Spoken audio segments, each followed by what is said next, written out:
Hello friends, आप सभी का पीएन सर यूट्यूब चैनल में स्वागत है। देखिए फ्रेंड्स, प्रोबेबिलिटी इस चैप्टर में इसके पहले वीडियो लेक्चर में हमने प्रॉब्लम सेट 5 में क्वेश्चन नंबर 1 से लेके क्वेश्चन नंबर 5 तक हर एक क्वेश्चन के सॉल्यूशन को बहुत ही अच्छी तरह से डिस्कस किया है। इस वीडियो लेक्चर में हम क्वेश्चन नंबर 6 से लेके क्वेश्चन नंबर 12 तक इन सभी क्वेश्चंस के सॉल्यूशंस को बहुत ही अच्छी तरह से यहाँ पे डिस्कस करेंगे। देखिए फ्रेंड्स, प्रोबेबिलिटी इस चैप्टर के हर एक प्रैक्टिस सेट के हर एक क्वेश्चन के सॉल्यूशन को हमने बहुत ही अच्छी तरह से डिस्कस किया है। थ्योरेटिकल पार्ट को भी हमने इसके पहले बहुत ही अच्छी तरह से डिस्कस किया और पूरे वीडियो लेक्चर के प्लेलिस्ट का लिंक मैंने इसी वीडियो के डिस्क्रिप्शन में प्रोवाइड किया है। मैथ्स पार्ट 1 और पार्ट 2 दोनों पार्ट के सभी चैप्टर्स के वीडियो लेक्चर के प्लेलिस्ट का लिंक आपको इसी वीडियो के डिस्क्रिप्शन में नीचे मिलेगा। आप उस पर्टिकुलर चैप्टर के प्लेलिस्ट के ऊपर क्लिक करते हो तो उस चैप्टर के पूरे वीडियो लेक्चर्स आप वहां पे देख सकते हो। ठीक है, नाउ लुक हियर, यहां पे जो क्वेश्चन नंबर 6 हमें दिया है, a box contains 5 red, 8 blue and 6 green pens. Rutuja wants to pick a pen at random. What is the probability that the pen picked up is blue?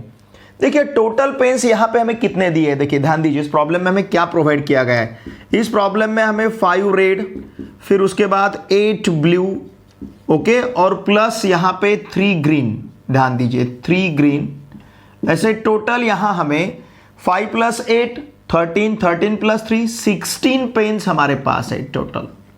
Okay, देखिए अब ये 16 pen जो है, इसमें जो 5 रेड है, इन 5 रेड को हम कंसीडर करेंगे suppose R1, R2, R3, R4, R5। हमने पर्टिकुलर नाम दे दिया जो 5 रेड पेन्स है। फिर जो 8 ब्लू पेन्स है, ध्यान दीजिए 8 ब्लू, तो यहां पे इसे हम सपोज कंसीडर करेंगे B1, B2, B3, B4, B5, B6, B7 और B8। ठीक है ना, तो इस प्रकार से हम यहां पे 8 ब्लू पेन्स को कंसीडर करेंगे।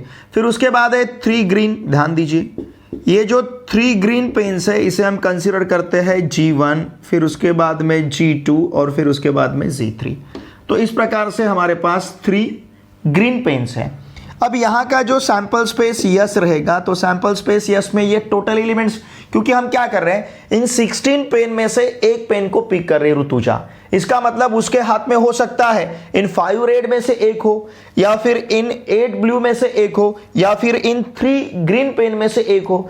इसका मतलब सैंपल स्पेस यस में एलिमेंट्स क्या रहेंगे, R1, R2, R3, R4, R5, फिर उसके बाद में B1, B2, ओके, फिर B3, B4, फिर उसके बाद में B5, B6, B7, B8, फिर ग्रीन वाले हैं जो है G1, G2, G3। ये पेन्स इतने में से एक पेन उसके हाथ में आ सकता है, तो इसका मतलब यहां पे n of S equals to रहेगा 16।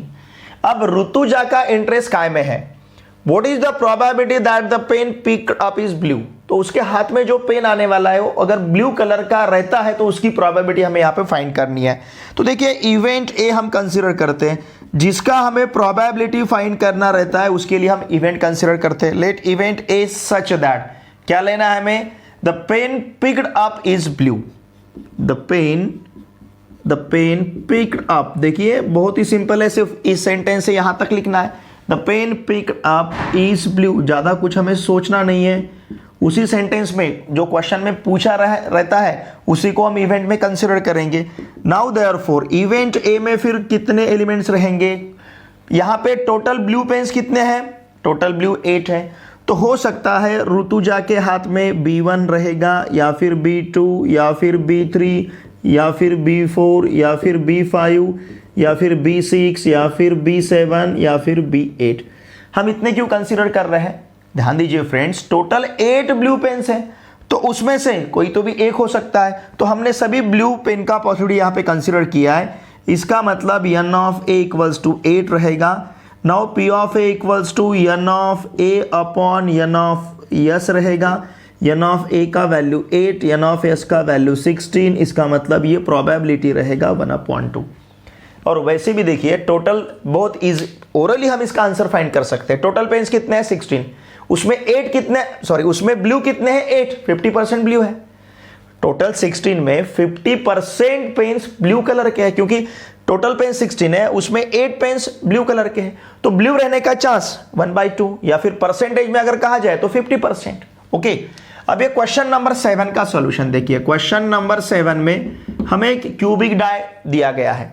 देखिए फ्रेंड्स, हमने जो सांप सीढ़ी में हम क्यूबिक डाई कंसीडर करते हैं, इसके पहले हमने क्यूबिक डाई के जो 6 सरफेसेस है, तो उसके लिए हमने 1 2 3 4 5 6 इस प्रकार से उसके आउटकम्स लिए हैं, क्योंकि हमें पता है क्यूबिक डाई के एक सरफेस के ऊपर 1, एक के ऊपर 2, एक के ऊपर 3, फिर 4, फिर 5, फिर 6, इस प्रकार से नंबर रहते हैं। लेकिन यहाँ का जो क्यूबिक डाई है, इस क्यूबिक डाई के 6 सरफेसेस पे हमें क्या क्या दिया है। एक सरफेस पे एक है, ए है, दूसरे सरफेस पे बी है, फिर नेक्स्ट सरफेस पे सी है, फिर डी है, फिर ई है और फिर ए है। मतलब उस क्यूबिक डाई के जो 6 सरफेसेस है, क्यूबिक डाई पता है हमें, ये इस प्रकार का क्यूबिक डाई रहता है, उसे टोटल रहते हैं कितने, 6 सरफेसेस। ओके, तो इन 6 सरफेसेस के ऊपर, एक के ऊपर ए, एक के ऊपर बी, फिर सी, फिर डी, फिर ई, फिर ए, इस प्रकार से। मतलब जो क्यूबिक डाई हमने अभी तक कंसीडर किया था, उस क्यूबिक डाई के अपर मोस्ट या फिर उस क्यूबिक डाई के सरफेसेस पे हम 1 2 3 4 5 6 इस प्रकार के नंबर्स कंसीडर करते हैं, या फिर इस प्रकार के नंबर उसके ऊपर रहते हैं। लेकिन यहां पे हमें पर्टिकुलर क्यूबिक डाई दिया है जिसके एक सरफेस पे A B C D E, ए इस प्रकार के वहां पे अल्फाबेट्स है। Okay, if the die is rolled once, find the probability that A appears on upper face and 2D appears on upper face. देखिए यहां का जो सैंपल स्पेस यस है, इस सैंपल स्पेस यस में एलिमेंट्स क्या क्या रहेंगे, ए रह सकता है, फिर बी रह सकता है, फिर सी रह सकता है, फिर डी रह सकता है, और फिर से यहां पे ए रह सकता है। ठीक है ना, क्यों? बिकॉज ध्यान दीजिए फ्रेंड्स, यहां पे 6 सरफेसेस है। ओके, वैसे सेट के बारे में अगर देखा जाए तो रिपीट एलिमेंट्स हम नहीं लिखते हैं सेट में। सेट का स्पेशलिटी हमें पता है, रिपीट एलिमेंट्स हम नहीं लिखते। लेकिन यहां पे हमें क्यों लिखना है, ध्यान दीजिए, यहां पे हमें क्यों लिखना है, क्योंकि ये पर्टिकुलर, ये अलग सरफेस पे है, ये अलग सरफेस पे है। एक ही सरफेस पे ए नहीं है, मतलब एक ही सरफेस का ए हम कंसीडर नहीं कर रहे। एक सरफेस पे ए है और किसी दूसरे सरफेस पे भी यहां पे ए है, इसलिए हम रिपीट में यहां पे ए लिख रहे हैं। Okay, now therefore n of S equals to हमारे पास रहेगा 6। अब इसमें हमें क्या फाइंड करना है, the probability that A appears on the upper face. तो चलिए इवेंट ए हम कंसीडर करते हैं, लेट इवेंट ए। ओके, यहां इवेंट ए ऐसा लिखता हूं मैं, लेट इवेंट ए क्या, A appears on the upper face, A appears okay on the upper face. Suppose upper face पे ए अपीयर हो रहा है, इसका मतलब इवेंट ए में एलिमेंट्स क्या क्या रहेंगे, ए हमारे पास 2 है, ए और ये ए। ठीक, कंफ्यूज नहीं होंगे ना आप, ये इवेंट है और ये वहां के एलिमेंट्स है। ओके, इसका मतलब n of A equals to रहेगा 2। अगर हम प्रोबेबिलिटी फाइंड करते हैं, p of A equals to n of A upon n of S, मतलब 2/6, 2/6 मतलब आंसर रहेगा 1/3। फिर सब क्वेश्चन नंबर 2 में हमें क्या फाइंड करना है, D appears on upper face. तो चलिए हम कंसीडर करते हैं लेट इवेंट डी, ध्यान दीजिए, लेट इवेंट डी, या फिर इसके लिए इवेंट बी भी कंसीडर कर सकते हैं आप, let event B, let event B D appears on upper face, D appears on upper face. इसको सपोज हमने इवेंट डी कंसीडर किया है, सॉरी इवेंट बी कंसीडर किया है D appears on upper face के लिए। तो इसका मतलब सेट बी में या फिर इवेंट बी में सिर्फ एक ही एलिमेंट रहेगा। देखिए ना, सैंपल स्पेस यस में कितने डी है, सैंपल स्पेस यस में एक ही डी है। सैंपल स्पेस यस में कितने ए थे, 2 ए थे, तो हमने इवेंट ए में ए ऐसा कंसीडर किया है। ओके, यहां पे जो इवेंट बी हमने कंसीडर किया है, इवेंट बी है D appears on upper face, upper face पे हमें डी दिख रहा है। और सैंपल्स, और ये कहां से लेते हैं, हम सैंपल स्पेस से लेते हैं। ये जो इवेंट में हम एलिमेंट्स लेते हैं सैंपल स्पेस से लेते हैं, तो इस सैंपल स्पेस में कितने डी है, एक ही डी है, इसलिए बी इक्वल्स टू सिर्फ सिंगलटन सेट डी मिलेगा। जिस सेट में एक ही एलिमेंट रहता है उसे कहते हैं हम सिंगलटन सेट। ओके, तो यहां पे n of B equals to रहेगा 1। अगर हम प्रोबेबिलिटी ऑफ बी फाइंड करते हैं, probability of B equals to n of B upon n of S, मतलब ये रहेगा 1/6। इसका आंसर हमें मिलेगा 1/6। ठीक है, इसका स्क्रीनशॉट लीजिए। Question number 8 is a box contains 30 tickets bearing only one number from 1 to 30 on each. देखिए बॉक्स में टोटल 30 टिकट्स है और इन 30 टिकट्स में ये जो 30 टिकट्स है इसमें हर एक टिकट पे 1 से लेके, मतलब एक टिकट पे 1, दूसरे टिकट पे 2, तीसरे टिकट पे 3, ऐसे 1 से लेके 30 नंबर्स हैं।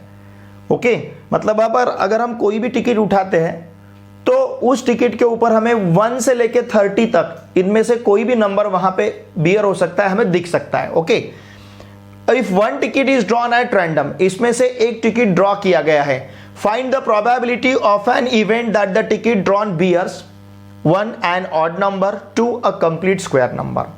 इसका मतलब जो, देखिए ध्यान दीजिए, अगर हमने टिकट सपोज उठाया तो उस टिकट के ऊपर हमें या तो 1 दिख सकता है या फिर 2 या फिर 3 या फिर 4 या फिर 5, मतलब जो टिकट हम ड्रॉ करेंगे इन 30 टिकट में से एक ही टिकट ड्रॉ करना है। हमारे हाथ में जो टिकट रहेगा उसके ऊपर 1 से लेके 30 तक इनमें से कोई भी नंबर वहां पे रह सकता है। तो यहां का जो सैंपल स्पेस यस है, ध्यान दीजिए, इस सैंपल स्पेस यस में एलिमेंट्स रहेंगे 1 2 3 4 5 6 7, ऐसे कहां तक, ये है 30 तक। इस प्रकार से नंबर रहेंगे 28 29 30। ओके, अब यहां पे अगर n ऑफ s हम देखते हैं तो ये टोटल 1 से लेके 30 तक 30 नंबर रहेंगे, तो n ऑफ s यहां पे 30 रहेगा। फिर if one ticket is drawn at random, find the probability that of an event that the ticket drawn bears an odd number. तो चलिए यहां पे हम इवेंट ए कंसीडर करते हैं, लेट इवेंट कैपिटल ए। देखिए इस इवेंट को हम क्या कंसीडर करेंगे, सपोज जो टिकट ड्रॉ हमने किया है वो हमें ऑड नंबर बियर कर रहा है। ओके, द ड्रॉन टिकट या फिर द टिकट ड्रॉन, ध्यान दीजिए, the ticket drawn bears an odd number. Suppose वहां पे हमें ऑड नंबर टिकट के ऊपर दिख रहा है। ओके, तो इसका मतलब इवेंट ए में ये इसका मतलब हमें क्या करना है, बहुत ही सिंपल है, इस सैंपल स्पेस यस से इवेंट ए में एलिमेंट्स लिखने हैं, क्योंकि इवेंट जो रहता है सैंपल स्पेस का सबसेट है। तो इस इवेंट से ही यहां पे हमें एलिमेंट्स लिखने हैं, इसमें से ही एलिमेंट्स यहां पे हमें लेने हैं, लेकिन कौन से, ऑड नंबर। तो इसमें जितने भी ऑड नंबर्स है यहां पे हमें कंसीडर करने हैं। ऑड नंबर्स कौन कौन से, 1, फिर उसके बाद 3 5 7 9 11 13, फिर उसके बाद 15 17 19 21, फिर उसके बाद 23 25 27 और 29।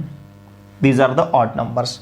ओके, 1 2 3 4 5 6 7 8 9 10 11 12 13 14 15, 1 से लेके 30 तक। वैसे तो हमें 15 ऑड नंबर मिलेंगे, तो इसका मतलब n of a equals to रहेगा 15। ठीक है ना, क्योंकि 1 से 30 तक 30 नंबर से उसमें से 15 ऑड नंबर रहेंगे, 15 इवन नंबर रहेंगे, ये तो पता है हमें। n of a equals to 15। Therefore अब हम यहाँ पे कंसिडर करेंगे p of a। p of a equals to रहता है n of a upon n of s, मतलब 15 अपॉन 30, मतलब 1 अपॉन 2। ओके, फिर इसके बाद देखिए यहां पे क्वेश्चन नंबर 2 हमें क्या पूछा गया है, अ कंप्लीट स्क्वायर। जैसे यहां पे हमें ऑड नंबर दिखने का हमने प्रोबेबिलिटी फाइंड किया, ऑड नंबर मिलने का हमने प्रोबेबिलिटी फाइंड किया है, वैसे यहां पे हमें कंप्लीट स्क्वायर नंबर मिलने का प्रोबेबिलिटी यहां पे फाइंड करना है। कंप्लीट स्क्वायर मतलब जैसे 1 का स्क्वायर है तो 1 का हम कंप्लीट स्क्वायर कहेंगे, कंप्लीट स्क्वायर नंबर कहेंगे। फिर उसके बाद है 4 इज द स्क्वायर ऑफ 2, 4 ये 2 का स्क्वायर है तो उसे हम कंप्लीट स्क्वायर नंबर कहेंगे। जिसका स्क्वायर रूट, ध्यान दीजिए, जिसका स्क्वायर रूट हमें इंटीजर मिलेगा उसे हम कंप्लीट स्क्वायर नंबर कहेंगे। जैसे 4 का स्क्वायर रूट 2 मिलता है, फिर उसके बाद है 9 का स्क्वायर रूट 3, उसके बाद है 16 का स्क्वायर रूट 4। ओके, ये जो नंबर है 1 4 9 16 25, दीज आर द, ये क्या है, ये पूरे कंप्लीट स्क्वायर नंबर है। ओके, तो ऐसे कंप्लीट स्क्वायर नंबर मिलने का हमें यहां पे प्रोबेबिलिटी फाइंड करना है। तो हम इवेंट बी कंसीडर करते हैं, ध्यान दीजिए, लेट इवेंट बी क्या है, the ticket drawn. Okay, the ticket drawn bears, the ticket drawn bears a complete square number, bears a complete square number. Okay, तो यहाँ पे ध्यान दीजिए, यहाँ हम सेट बी कंसीडर करते हैं, इवेंट बी। इस सेट बी में कंप्लीट स्क्वायर नंबर हमें लिखने हैं। कौन कौन से कंप्लीट स्क्वायर? फिर 1 है, 4 है, 9 है, 16 है और फिर 25 है। उसके बाद में रहता है 36, लेकिन वो 30 से बाहर जा रहा है। हमें 1 से लेके 30 तक की परफेक्ट स्क्वायर नंबर यहाँ पे ढूंढने हैं। कौन कौन से? ये 1 है, 4 है, 1, 4, 9, 16 और 25। उसके बाद में 36 आता है, लेकिन ये 30 के बीच में हमें ढूंढने हैं, सर्च करने हैं। वो 30 के बाहर जाएगा, तो इसके लिए 36 अब नहीं लेना है। 1 से लेके 30 तक ये हमें 1, 2, 3, 4, 5 परफेक्ट स्क्वायर नंबर मिलेंगे। ओके, तो n of b equals to रहेगा, देखिए 5। इसका मतलब p of b equals to n of b upon n of S, n of b का value 5 upon n of s का वैल्यू 30, 5 अपॉन 30, मतलब ये रहेगा 1/6। तो इस प्रकार से परफेक्ट स्क्वायर नंबर मिलने का जो चांस है, जो प्रोबेबिलिटी है, यहां पे रहेगा 1/6। ठीक है, इसका स्क्रीनशॉट लीजिए।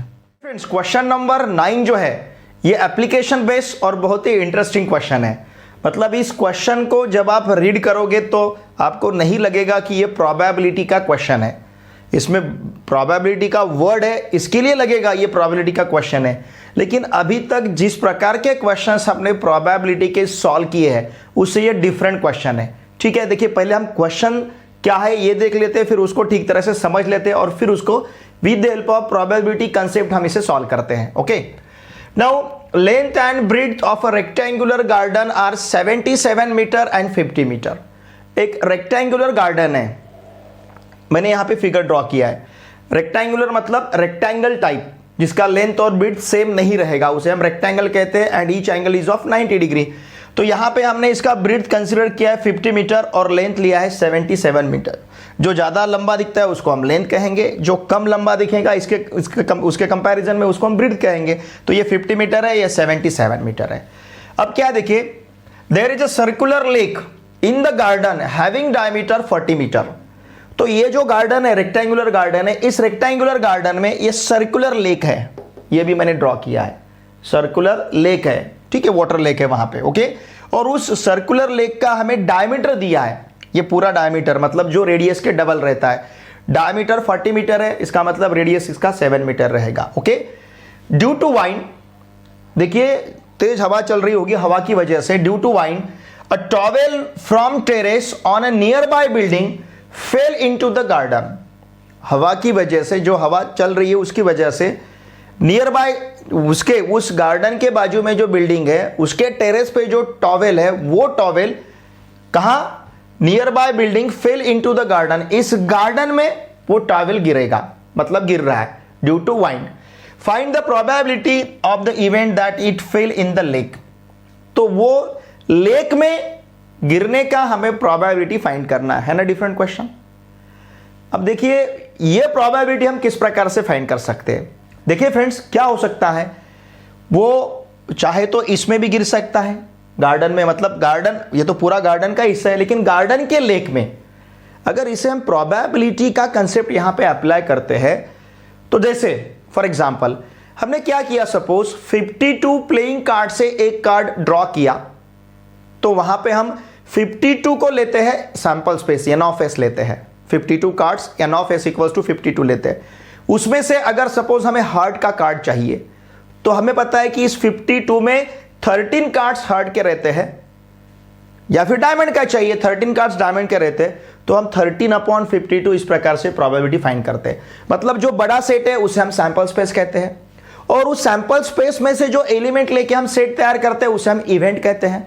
अब उसी प्रकार से ये जो रेक्टेंगुलर गार्डन है, अगर वेन डायग्राम को भी हमने सीखा है 9th स्टैंडर्ड में, तो ये जो बड़ा सेट रहता है रेक्टेंगुलर टाइप का, उसे कहते हैं हम यूनिवर्सल सेट, और इस यूनिवर्सल सेट में फिर बाकी के सेट हम कंसीडर करते हैं। तो उस प्रकार से ये जो रेक्टेंगुलर गार्डन है ये रहेगा यहां का हमारा सैंपल स्पेस, यस, ठीक है ना। और इस रेक्टेंगुलर गार्डन में ही लेक है, मतलब lake is the subset of his sample space, तो ये रहेगा यहां पे हमारा इवेंट ए, ध्यान दीजिए, ठीक है ना। मतलब प्रोबेबिलिटी फाइंड करने के लिए हमें number of elements in the event upon number of elements in the sample space, या फिर नंबर ऑफ सैंपल पॉइंट्स, ऐसा हम कंसीडर करते हैं n of a upon n of s। तो अब देखिए यहां पे हमारा यस क्लियर हो चुका है। What is yes? मतलब सैंपल स्पेस यहां पे क्या है, ये जो रेक्टेंगुलर गार्डन है उसको हम सैंपल स्पेस कहेंगे। अब जब टॉवेल गिरेगा मतलब लेक के पोर्शन में भी गिरेगा, तो लेक का जो पूरा पोर्शन है वो लेक का एरिया होगा, ठीक है। या फिर लेक छोड़ के बाहर भी गिरता है तो गार्डन के एरिया में गिरेगा, मतलब ये गार्डन के एरिया में गिरेगा लेक छोड़ के, या फिर लेक के एरिया में, मतलब एरिया। अब ये कहां, ये जो गिरता है कहां पे गिरता है, तो एरिया में गिरेगा, उस गार्डन के एरिया में गिरेगा, उस लेक के एरिया में गिरेगा।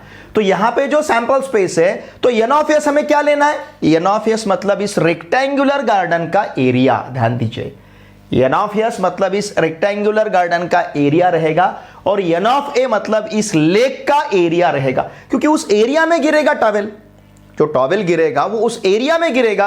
तो इसलिए हमें एन ऑफ एस मतलब इस रेक्टेंगुलर गार्डन का एरिया लेना है, और एन ऑफ ए मतलब इस जो सर्कुलर लेक है उसका हमें यहां पे एरिया लेना है, ठीक है ना। इसका एरिया फाइंड करते समय हम सर्कल का एरिया का फॉर्मूला यूज करेंगे, और इसका एरिया फाइंड करते समय हम रेक्टेंगल के एरिया का फॉर्मूला यूज करेंगे। ओके, अब देखिए एरिया ऑफ, ध्यान दीजिए, एरिया ऑफ रेक्टेंगुलर गार्डन, इस रेक्टेंगुलर गार्डन का एरिया जो है, एरिया इक्वल्स टू रहता है लेंथ इनटू ब्रीड्थ। हमें रेक्टेंगल का एरिया पता है, length into breadth. What is length? Length यहां पे है 77 मीटर, इनटू ब्रीड्थ है 50। इसका मतलब इस 5 से 77 को मल्टीप्लाई करना है, 7 5 जा 35, 5 हमारे पास 3 रहेंगे, या फिर 5 7 जा 35, 5 हमारे पास 3 रहेंगे, 5 7 जा 35, 35 प्लस 3 इट विल बी 38। तो ये रहेगा 3850। ये ऊपर का जीरो हमें यहाँ पे देना है। अब ये मीटर में है, ये मीटर में है, तो इसका एरिया रहेगा मीटर स्क्वायर या फिर स्क्वायर मीटर, ऐसा आप ले सकते हो। तो यहाँ हमारे पास एन ऑफ एस रहेगा 3850 मीटर स्क्वायर। ओके, मैंने आपको ठीक तरह से समझाया कि हम यहाँ पे इसे क्यू एन ऑफ एस कहेंगे।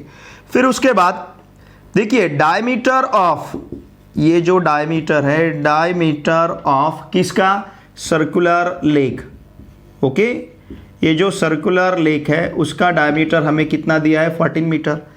देयरफॉर रेडियस, सपोज उसे अगर हम आर कहते हैं तो ये बनेगा 7 मीटर, डायमीटर का हाफ मतलब रेडियस बनेगा।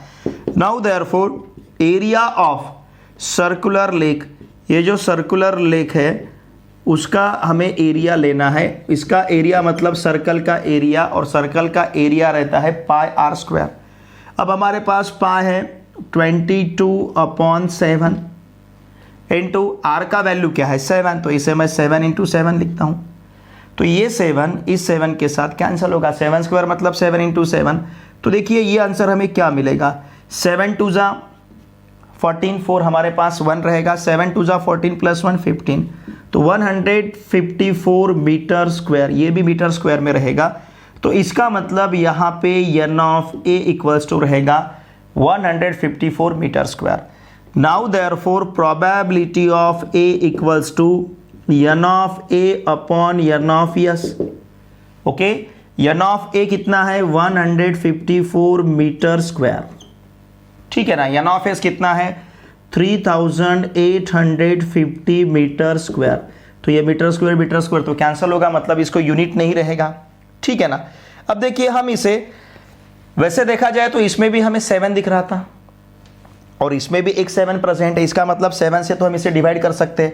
सपोज अगर 7 से हमने इसे डिवाइड किया तो क्या मिलेगा, 7 2 जा 14 1, फिर 7 2 जा 14, तो यहाँ पे 22 बनेगा, अपॉन फिर 7 से इसे डिवाइड करते हैं तो देखिए क्या रहेगा, 7 5 जा 35, तो हमारे पास 3 बचेंगे, 38 में से 35 गए तो 3 बचेंगे, तो 35 अगेन 7 5 जा 35, तो ये ऊपर का 0 रहेगा। अब दोनों को भी हम 11 से डिवाइड कर सकते हैं, 11 2 जा 22, 11 5 जा 50, ओके 2/50।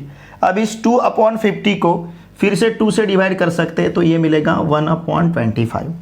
देखिए फ्रेंड्स, इन दो नंबर के बारे में, ये जो दो नंबर से हुए, ऊपर का जो नंबर है अल्टरनेट नंबर का सम, मतलब 1 और 4 का सम और मिडल नंबर ये सेम है, इसका मतलब इसे हम 11 से डिवाइड कर सकते हैं। यहां पे भी वही प्रकार है, 3 + 5 8, 8 + 0 8, अल्टरनेट नंबर का सम अगर इक्वल मिलता है तो उसे हम 11 से डिवाइड कर सकते हैं, that number is divisible by 11, it is the test of 11 का ये टेस्ट है। तो आंसर हमें मिलेगा 1/25। ये किसका प्रोबेबिलिटी हमें यहां पे मिला है 1/25, ध्यान दीजिए, it is the probability of, okay, किसका है, इट इज द प्रोबेबिलिटी, हमें क्या पूछा गया है, ध्यान दीजिए, find the probability of the event that towel fell in the lake. Now the probability, ठीक है ना, द प्रोबेबिलिटी, ध्यान दीजिए, the probability that the towel, okay, that the towel क्या, fell in the lake, the towel fell in the lake is, इसका probability रहेगा 1/25, okay, ये रहेगा प्रोबेबिलिटी टॉवेल लेक में गिरने का। देखिए फ्रेंड्स, बहुत ही सिंपल इसका सॉल्यूशन है, सिर्फ हमें इसे किस प्रकार से अप्लाई करना है ये समझ में आना जरूरी है। इसे किस प्रकार से अप्लाई करना है ये अगर समझ में आता है तो प्रॉब्लम सॉल्व कर सकते हैं। जैसे हमने लीनियर इक्वेशंस इन 2 वेरिएबल्स या फिर क्वाड्रेटिक इक्वेशन इन चैप्टर में हमने देखा है, जो वर्ड प्रॉब्लम्स है लीनियर इक्वेशंस इन 2 वेरिएबल्स में, जो हमें कंडीशंस दिए रहते थे और जो हमें फाइंड करना रहता था, उसके लिए हम वेरिएबल एक्स और वाई कंसीडर करते थे, फिर उन कंडीशन को हम लीनियर इक्वेशन के फॉर्म में कन्वर्ट करते थे। क्वाड्रेटिक इक्वेशन में भी वैसा ही किया हमने। क्वाड्रेटिक इक्वेशन में जो हमें वर्ड प्रॉब्लम दिए रहते थे उसमें जो पूछा जाता था उसके लिए हमने वेरिएबल एक्स कंसीडर किया, और प्रॉब्लम में हमें जो कंडीशन दिया रहता है उस कंडीशन को यूज करके हमने वहां पे क्वाड्रेटिक इक्वेशन को फॉर्म किया, फिर उसे सॉल्व किया, एक्स का वैल्यू फाइंड किया। मतलब वर्ड प्रॉब्लम को हमें पहले मैथमेटिकल फॉर्म में कन्वर्ट करना रहता है। अब इस वर्ड प्रॉब्लम को मैथमेटिकल फॉर्म में कन्वर्ट करने के लिए हमें उस वहां पे जो कंडीशंस दिए रहते हैं उन कंडीशंस को आइडेंटिफाई करना जरूरी है। कंडीशंस को अगर हम आइडेंटिफाई कर लेते हैं तो वर्ड प्रॉब्लम को मैथमेटिकल फॉर्म में कन्वर्ट कर सकते हैं और फिर उसे हम सॉल्व कर सकते हैं। जैसे यहाँ पे इस वर्ड प्रॉब्लम को देख के हमने जो कंडीशंस वहां पे दिए उसे यूज करके इसे हमने, जैसे 2 कंडीशंस है, एरिया ऑफ रेक्टेंगुलर जो गार्डन है उसको हमने n ऑफ एस कंसिडर किया, और फिर एरिया ऑफ सर्कुलर लेक जो है उसको हमने n ऑफ ए कंसिडर किया। उसे n ऑफ एस और n ऑफ ए क्यों कंसिडर करना है इसका भी मैंने एक्सप्लेनेशन आपको दिया है, ठीक है। तो इन कंडीशंस को मैथमेटिकल फॉर्म में अगर हम कन्वर्ट कर सकते हैं तो फिर उसे इजीली हम सॉल्व भी कर सकते हैं, ठीक है। इसका स्क्रीनशॉट लीजिए। क्वेश्चन नंबर 10 जैसा क्वेश्चन हम इसके पहले भी सॉल्व कर चुके हैं। देखिए यहां पे क्या दिया है हमें, in a game of chance a spinning arrow comes to rest at one of the numbers 1 2 3 4 5 6 7 8, all these are equally likely outcomes. Find the probability that it will rest at 8, 2 an odd number, 3 a number greater than 2 and 4 a number less than 9। देखिए क्या दिया है, in a game of chance a spinning arrow, मतलब घूमने वाला जो arrow है, जैसे यहां पे मैंने फिगर ड्रॉ किया है, यहां पे हमें इसके ऊपर टोटल 8 नंबर्स है उस डिस्क के ऊपर, ओके। तो ये जो स्पिनिंग एरो है, ये स्पिनिंग एरो रोटेट हो रहा है।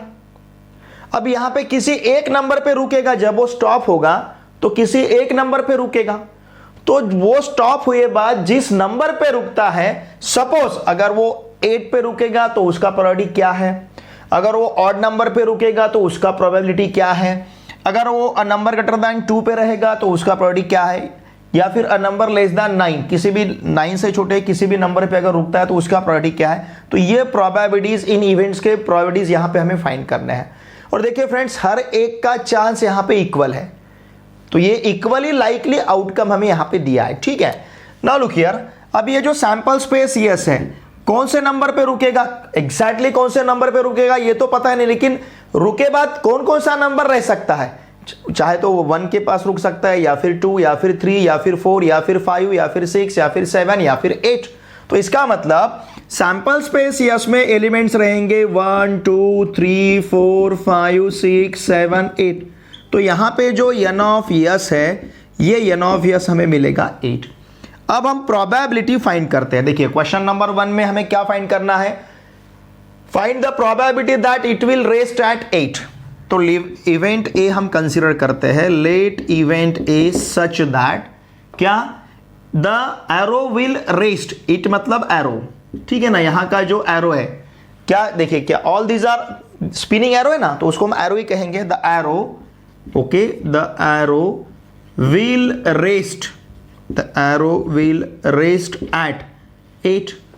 तो सैंपल स्पेस यस में कितने 8 हैं, एक ही 8 है, इसका मतलब यहाँ n of a equals to 1 रहेगा। तो प्रोबेबिलिटी ऑफ a, इस इवेंट का प्रोबेबिलिटी ये रहेगा n of a upon n of s, मतलब ये मिलेगा हमें 1/8। ठीक है, फिर नेक्स्ट इसमें हमें क्या फाइंड करना है, an odd number.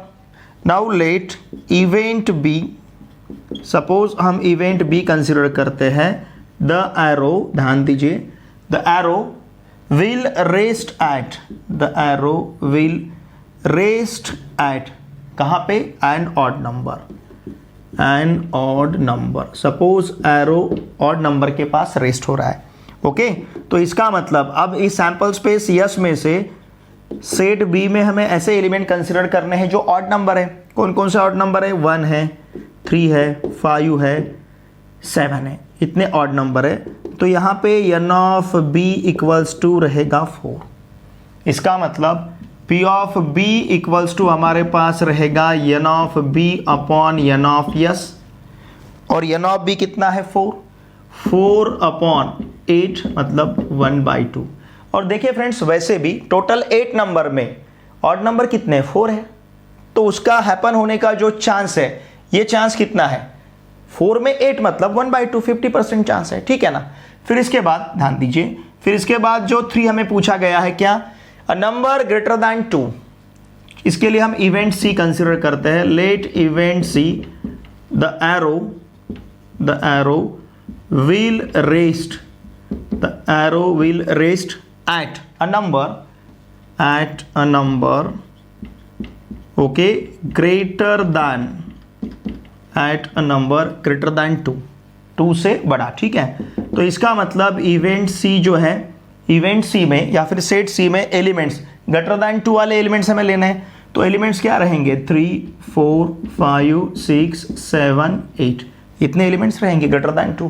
Greater than 2 मतलब 3, 4, 5, 6, 7, 8। तो इसका मतलब n of c equals to, count करेंगे 1, 2, 3, 4, 5, 6, n of c equals to 6, मतलब p of c equals to रहेगा n of c upon n of s। n of c 6 है, upon n of s 8 है, तो ये मिलेगा हमें यहाँ पे 3/4। ठीक है, फिर इसके बाद देखिए क्वेश्चन नंबर 4 हमें क्या फाइंड करना है, a number less than 9। Now let event D, यहां पे इवेंट डी कंसिडर करते हैं, क्या, द एरो विल रेस्ट।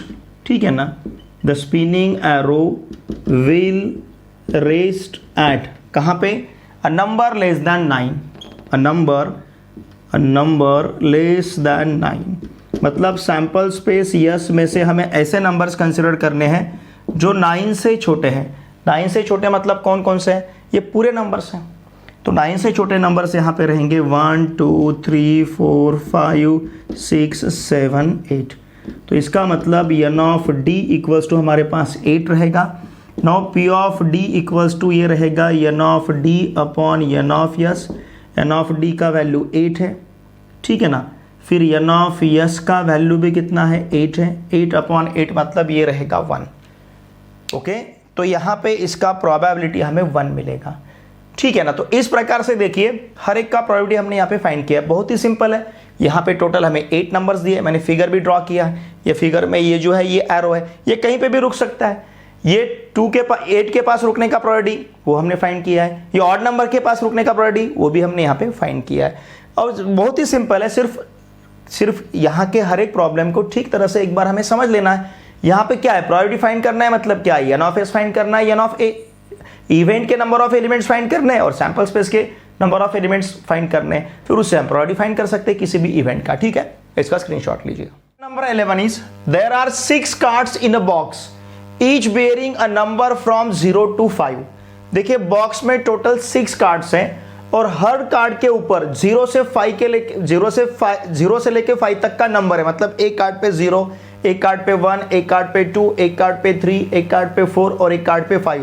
ऐसे टोटल 6 नंबर्स 0 से 5 तक 6 नंबर्स कार्ड के ऊपर है। ओके, मतलब अगर हम किसी कार्ड को ड्रॉ करते हैं तो चाहे जो कार्ड हमने ड्रॉ किया तो उस कार्ड के ऊपर या तो 0 रह सकता है, या फिर 1, या फिर 2, या फिर 3, या फिर 4, या फिर 5 रह सकता है। Okay, now find the probability of each of the following events that a card drawn shows 1 a natural number, 2 a number less than 1, 3 a whole number and for a number greater than 5।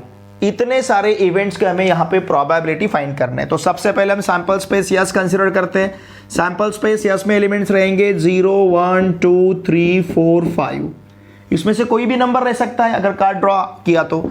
इसका मतलब n of S equals to रहेगा 6 1 2 3 4 5 6, total 6 elements यहाँ पे है। अब देखिए यहाँ हम इवेंट ए कंसीडर करते हैं। हमें जो फाइंड करना रहता है उसके लिए हम इवेंट कंसीडर करते हैं, जो प्रोबेबिलिटी हमें फाइंड करनी रहती है। नाउ लेट इवेंट ए क्या है? A card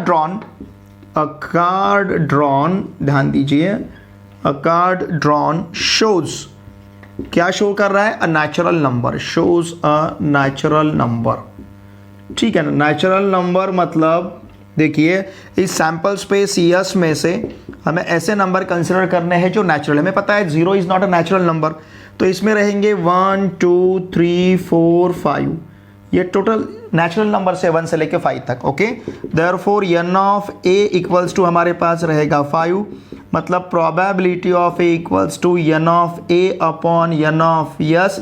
now this is equals to 5/6।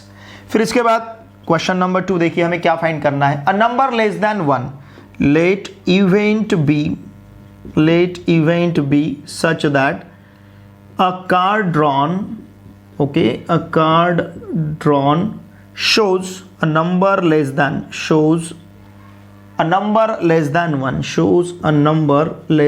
1, मतलब सैंपल स्पेस यस में से हमें ऐसे एलिमेंट्स कंसिडर करने हैं सेट बी में जो 1 से छोटे हैं। लेस देन 1 सिर्फ एक ही एलिमेंट दिख रहा है सैंपल स्पेस यस में, वो है 0।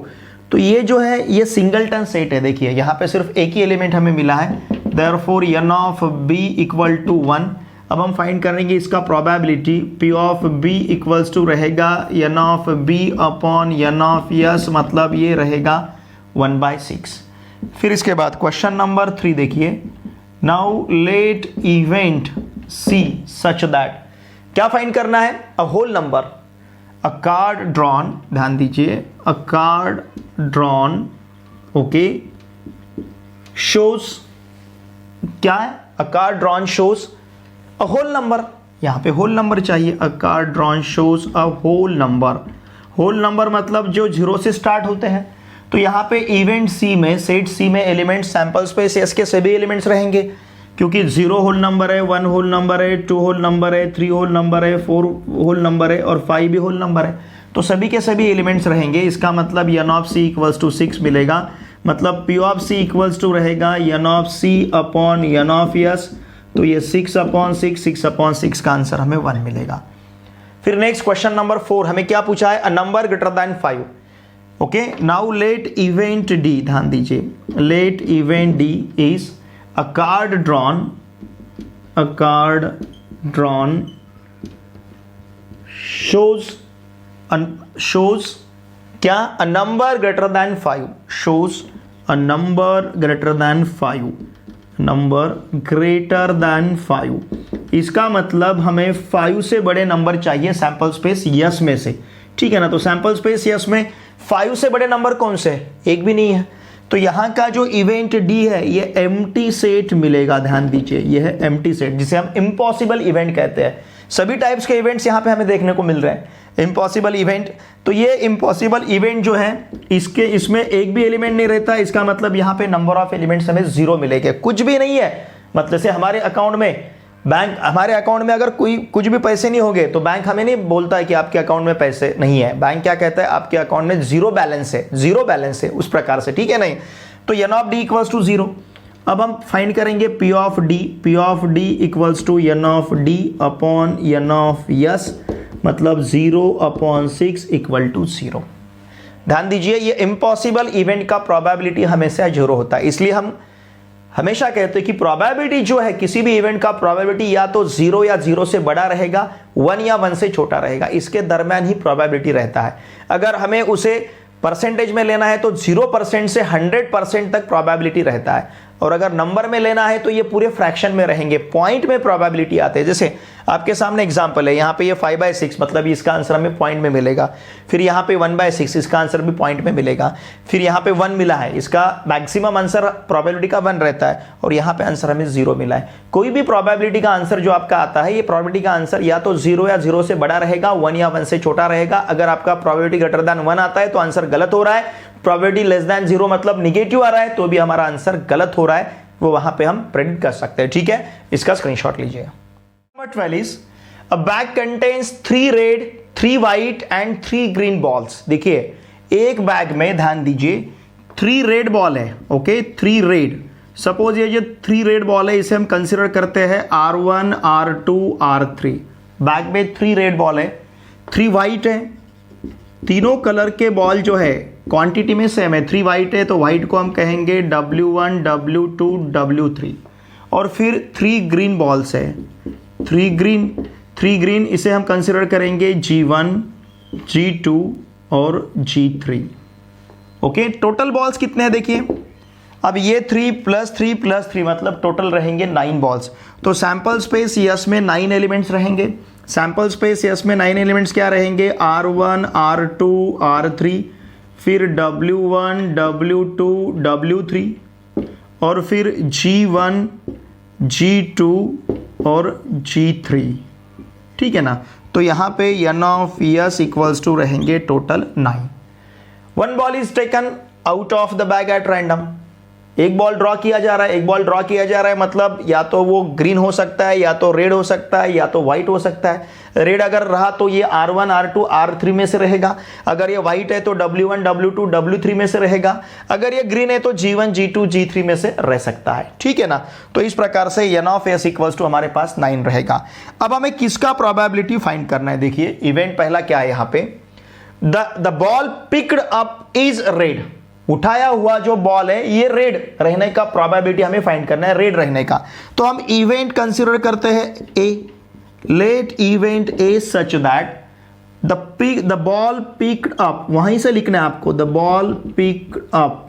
ठीक है ना, ये the ball picked up is red, the ball picked up is red. Suppose ये बॉल रेड रहेगा तो इसका मतलब इवेंट ए में एलिमेंट्स क्या रहेंगे, रेड मतलब ये R1 फिर R2 और फिर R3।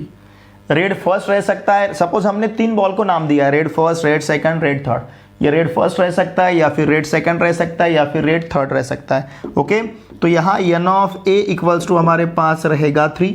तो इसी का प्रोबेबिलिटी फाइंड करना है, P of a equals to n of a upon n of s। Formula तो हमें पता है, इसका मतलब P of a equals to क्या रहेगा, 3/9। 3/9 मतलब ये रहेगा 1/3। ओके, फिर इसके बाद क्वेश्चन नंबर 2 में हमें क्या फाइंड करना है, the ball picked up is not red. Red नहीं चाहिए, रेड नहीं चाहिए मतलब वो व्हाइट भी चलेगा ग्रीन भी चलेगा, लेकिन रेड नहीं चाहिए। ओके, तो यहां पे हम इवेंट बी कंसिडर करते हैं, let event B such that the ball picked up, ध्यान दीजिए, the ball picked up okay is क्या चाहिए, नॉट रेड। ये बॉल हमें रेड नहीं चाहिए, नॉट रेड। ओके, इसका मतलब इवेंट बी में एलिमेंट्स क्या रहेंगे, फिर सैंपल स्पेस यस में से हमें ऐसे एलिमेंट लेने हैं जो रेड बॉल नहीं है। तो रेड बॉल ये 3 छोड़ के बाकी सब लेने हैं। तो कौन कौन से रहेंगे, W1 फिर W2 फिर W3। व्हाइट चलता है हमें, फिर हम ग्रीन भी ले सकते हैं, इसका मतलब G1 G2 G3, G1 G2 और G3, इतने सारे हम ले सकते हैं। n of b equals to हमारे पास रहेगा 6, इसका मतलब n of b equals to, okay, n of b equals to ये रहेगा, sorry P of b equals to रहेगा n of b upon n of s। इसका मतलब 6/9, 6/9 मतलब 2/3 रहेगा। ओके, अब इसी प्रकार से क्वेश्चन नंबर 3 में क्या पूछा गया, आइदर रेड और व्हाइट। वो बॉल रेड भी चल सकता है या फिर व्हाइट भी चल सकता है। ठीक है ना, आइदर रेड और व्हाइट। तो यहां पे देखिए इवेंट सी हम कंसिडर करेंगे, लेट इवेंट सी। ये हमें क्या लेना है, द बॉल पिक्ड अप, ध्यान दीजिए, now the ball picked up, the ball picked up is क्या रहेगा, either red, okay, is either red और व्हाइट। आइदर रेड और वाइट। वैसे तो देखिए फ्रेंड्स, मैं यहाँ पे इवेंट्स ही कंसिडर करता हूँ। आइदर रेड और वाइट, इसका मतलब रेड का प्रोबेबिलिटी प्लस वाइट का प्रोबेबिलिटी, ऐसे भी इसे सॉल्व कर सकते हैं हम। लेकिन आइदर रेड और वाइट मतलब यहां पे W1 रहा तो चलेगा, W2 है तो चलेगा, W3 है तो ही चलेगा बॉल। अगर बॉल R1 है तो भी ले सकते हैं, बॉल R2 है तो भी ले सकते हैं, बॉल R3 है तो भी ले सकते हैं। रेड और वाइट चाहिए तो इसका मतलब रेड और वाइट तो हम R1 ले सकते हैं, R2 ले सकते हैं, R3 ले सकते हैं, ओके। या फिर हम W1 ले सकते हैं, या फिर W2 ले सकते हैं, या फिर W3 भी ले सकते हैं, ठीक है ना। इसका मतलब n of C equals to हमारे पास रहेगा 6। तो अब हम फाइंड करेंगे P of C। P of C equals to n of C upon n of S, मतलब 6/9। 6/9 मतलब ये आंसर रहेगा 2/3। समझ रहे हैं ना आप, ये आंसर रहेगा यहाँ पे 2/3। तो इस प्रकार से रेड और व्हाइट का जो प्रोबेबिलिटी है 2/3 हमें यहाँ पे मिलेगा, ठीक है। इसका स्क्रीनशॉट लीजिए।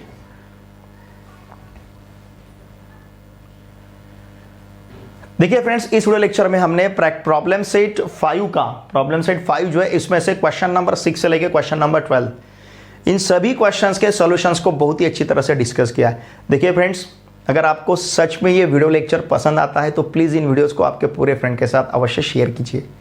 वीडियो देखे बाद लाइक ज़रूर कीजिए और एक अच्छी सी कमेंट मुझे ज़रूर सेंड कीजिए। देखिए फ्रेंड्स, मैं आपके लिए मैथ्स पार्ट 1 और पार्ट 2 दोनों मैथमेटिक्स का हर चैप्टर का theoretical part, problem set, practice set, problem set का हर एक क्वेश्चन, प्रैक्टिस सेट का हर एक क्वेश्चन का सोल्यूशन यहाँ पे बहुत ही अच्छी तरह से डिस्कस कर रहा हूँ। साथ में पूरे साल भर हम आपका प्रैक्टिस टेस्ट भी कंडक्ट करेंगे। इसके लिए आपको मेरा जो टेलीग्राम ग्रुप है पी आंसर क्लास 10, इस टेलीग्राम ग्रुप को अवश्य ज्वाइन करना है। इस टेलीग्राम ग्रुप में मैं आपके लिए टेस्ट देते जाऊँगा, डिस्क्रिप्टिव और ऑब्जेक्टिव दोनों भी प्रकार के। वहाँ पर हम टेस्ट कंडक्ट करते हैं। तो उन टेस्ट को अगर आप सॉल्व करते हो तो निश्चित रूप से आपका स्टेट बोर्ड का तैयारी जो प्रिपरेशन है बहुत ही अच्छी तरह से होगा। और देखिए फ्रेंड्स, हमें क्लास 10 का मैथमेटिक्स सिर्फ क्लास 10 के लिए नहीं सीखना है। ये क्लास 10 के मैथमेटिक्स के ऊपर हमें क्लास 11th और क्लास 12 इसके ऊपर डिपेंड है, तो फाउंडेशन यहाँ पे हमें तैयार करना है। तो इसके लिए ऑब्जेक्टिव टेस्ट आपके लिए बहुत यूजफुल रहेंगे, क्योंकि आपको आफ्टर 12 जब आप साइंस में एडमिशन लेते हो या फिर कॉमर्स में एडमिशन लेते हो, जनरली एंट्रेंस एग्जामिनेशन बहुत सारे फील्ड में है अभी। तो उन एंट्रेंस एग्जामिनेशन में सभी मल्टीपल चॉइस क्वेश्चन पूछे जाते हैं, MCQ पूछे जाते हैं। तो उन MCQ का प्रिपरेशन अभी से अगर आप ठीक तरह से करते हो, वो अप्रोच आपका डेवलप हो जाएगा। तो फ्यूचर में आपको जो एंट्रेंस एग्जामिनेशन देने हैं वो आपके लिए बहुत यूजफुल रहेंगे, अगर यहाँ पे आप ठीक तरह से इन टेस्ट को फेस करते हो, ठीक प्रिपरेशन करके इन टेस्ट को आप देते हो। तो मेरे आपसे वैसे रिक्वेस्ट है, मेरा टेलीग्राम ग्रुप जो है पी आंसर क्लास 10, इस टेलीग्राम ग्रुप को अवश्य ज्वाइन कीजिए। मेरा टेलीग्राम चैनल है पी आंसर, इसे अवश्य सब्सक्राइब कीजिए। और देखिए फ्रेंड्स, इन वीडियोज़ को आपके पूरे फ्रेंड के साथ शेयर कीजिए, कमेंट भी अच्छी आप सेंड कीजिए। अगर इस चैनल पे व्यूज़ बढ़ते हैं, सब्सक्राइबर बढ़ते हैं, लाइक्स बढ़ते हैं, कमेंट्स अच्छे आते हैं, तो निश्चित रूप से हम आपके लिए दुगनी रफ्तार से काम कर सकते हैं, क्योंकि ये पूरा हम आपके लिए फ्री में प्रोवाइड कर रहे हैं। इसके लिए आपको किसी भी प्रकार के चार्जेस नहीं है, पूरा कंटेंट हम आपके लिए फ्री में प्रोवाइड कर रहे हैं। तो आपकी भी रिस्पॉन्सिबिलिटी है, आपकी तरफ से भी मुझे पॉजिटिव रिस्पॉन्स चाहिए। अगर आपके कुछ सजेशन है तो प्लीज़ वीडियो के कमेंट बॉक्स में लिख के ज़रूर भेजिए। उन सजेशन के अनुसार भी मैं काम करूंगा, उसके ऊपर मैं वर्कआउट करूंगा, लेकिन इसके लिए आपके सजेशंस आना भी बहुत ज़रूरी है, ठीक है। अब इस चैप्टर में से क्वेश्चन नंबर 12 तक तो हमने कंप्लीट किया है। अब रिमेनिंग जो क्वेश्चन है, मुझे लगता है ये टोटल यहाँ पे प्रॉब्लम 17 तक है। तो 13 से लेके 17, मतलब ये जो रिमेनिंग क्वेश्चंस हैं, इन रिमेनिंग क्वेश्चंस के सॉल्यूशंस को हम नेक्स्ट वीडियो लेक्चर में डिस्कस करेंगे।